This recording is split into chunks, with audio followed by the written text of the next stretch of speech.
America, যারা যুদ্ধ দিয়ে তাদের অর্থনীতিকে চালায়, অস্ত্র বিক্রি আর বিদ্রোহ, এটাই হচ্ছে তাদের মূল ব্যবসা। আসলে শান্তি না, যুদ্ধই হচ্ছে তাদের মূল লাভ।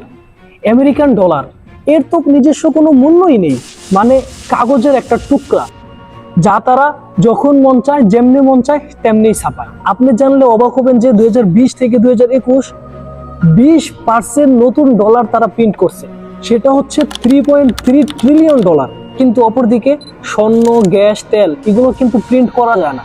এগুলোর পিছনে আসলে একটা মূল্য আছে, কারণ এগুলো আল্লাহ তাআলার তৈরি। এই আমেরিকা রাশিয়াকে শিক্ষা দেওয়ার জন্য ইউক্রেনকে বানিয়েছে ময়দান। তারা ইউক্রেনের যুদ্ধের জন্য 350 বিলিয়ন ডলার ঢেলে 12 লাখ ইউক্রেনিয়ানকে মৃত্যুর মুখে ঢেলে দিয়েছে। কিন্তু অবশেষে কি হারলো? অবশেষে আমেরিকাই হারলো। মুসলিম দুনিয়ার মধ্যে একটি নতুন সুযোগ তৈরি হয়েছে।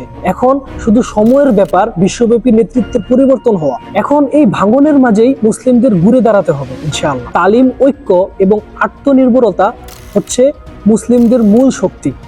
তাই বলছি, আল্লাহর উপর তাওয়াক্কুল করুন আর উম্মার জন্য ভাবুন। আমরা যদি ঘুমিয়ে থাকি তাহলে অন্যরা আমাদের স্বপ্নকেও কিনে নেবে।